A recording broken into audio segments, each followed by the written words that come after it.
اب ہم شروع کرتے ہیں یونس علیہ السلام کا قصہ۔ یونس علیہ السلام ایک عظیم اور کریم نبی تھے۔ ان کا قصہ قرآن کریم میں ایک انوکھا قصہ ہے۔ آپ کے والد کا نام متا تھا اور آپ سیدنا ابراہیم علیہ السلام کی نسل سے تھے۔ آپ کا ایک نام ذوالنون بھی ہے، یعنی مچھلی والے۔ النون کا مطلب ہے مچھلی۔ اسی طرح آپ کو صاحب الحوت بھی کہا جاتا ہے۔ اللہ تعالیٰ نے آپ کو ان سب ناموں سے پکارا ہے۔ آپ کو ایک عظیم بستی کی طرف مبعوث کیا گیا۔ اس بستی کا نام نینوا تھا۔ یہ عراق کے شمال میں واقع تھی، موصل کے بالمقابل تھی۔ ان دونوں کے درمیان دریائے دجلہ واقع تھا۔ موصل دریائے دجلہ کے کنارے واقع تھا، جبکہ اس کے بالکل سامنے نینوا کی بستی تھی۔ امام ابن کثیر رحمت اللہ علیہ نے نینوا کے بارے میں اور ان آثار و باقیات کے بارے میں لکھا ہے جو ان کے زمانے میں موجود تھیں۔ وہاں کچھ بت تھے جو اوندھے منہ گرے پڑے تھے۔ اللہ تبارک و تعالی نے یونس علیہ السلام کو نینوا کی طرف رسول بنا کر بھیجا۔ سورۃ الصافات آیت 139 میں ہے، وَإِنَّ يُونُسَ لَمِنَ الْمُرْسَلِينَ، اور بے شک یونس رسولوں میں سے تھے۔ آگے اللہ آیت 147 میں فرماتے ہیں، وَأَرْسَلْنَاهُ إِلَى 100,000 أَوْ يَزِيدُونَ، اور ہم نے اسے 100,000 بلکہ اور زیادہ آدمیوں کی طرف بھیجا۔ یعنی ان کی تعداد 100,000 سے زیادہ تھی۔ رہا یہ سوال کہ لاکھ سے کتنے زیادہ تھے، اکثر علماء کرام نے وضاحت کی ہے کہ وہ 100,000 سے قریباً 20,000 زیادہ تھے۔ اس طرح بستی والوں کی تعداد 1,20,000 تھی، اور یہ سب کے سب کفر پر تھے۔ یونس علیہ السلام انہیں سال ہر سال دعوت دیتے رہے، لیکن وہ اپنے کفر ہی پر ڈٹے رہے۔ پھر انہوں نے سیدنا یونس علیہ السلام پر ظلم و جبر شروع کر دیا، انہیں دھمکیاں دیں، مصائب و آلام سے دوچار کیا۔ مطلب یہ کہ جس طرح دوسرے انبیاء کرام کے ساتھ کیا گیا، ان کے ساتھ بھی وہی سلوک ہوا۔ آخر آپ نے اپنی قوم کو اللہ کے عذاب سے آگاہ کرتے ہوئے اعلان فرما دیا کہ فلاں دن تم پر عذاب آ جائے گا۔ پھر خود غصے کی حالت میں اس بستی سے نکل گئے، جبکہ اللہ تعالیٰ نے انہیں متعین دن کی مہلت دینے کی اجازت تو دی تھی، لیکن اس بستی سے نکل جانے کا حکم نہیں دیا تھا۔ جب آپ نے انہیں یہ مہلت سنائی تو خود غصے کی حالت میں بستی سے نکل گئے۔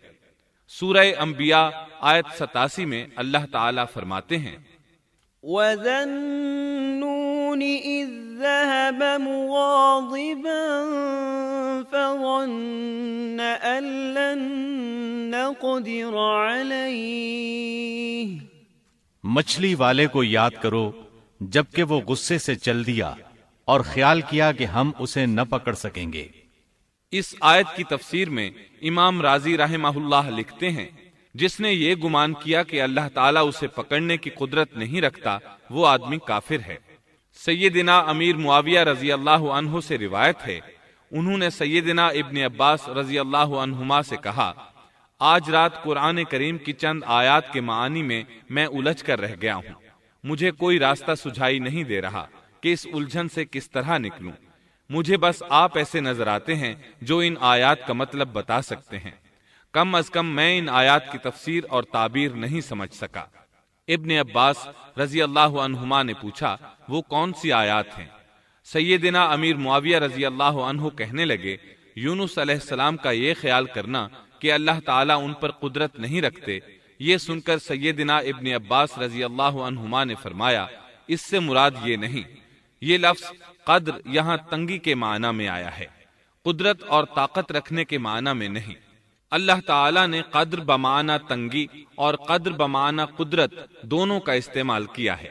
تنگی کے معنی کی مثال سورۃ الطلاق آیت نمبر 7 میں ہے، وَمَن قُدِرَ عَلَيْهِ رِزْقُهُ فَلْيُنفِقْ مِمَّا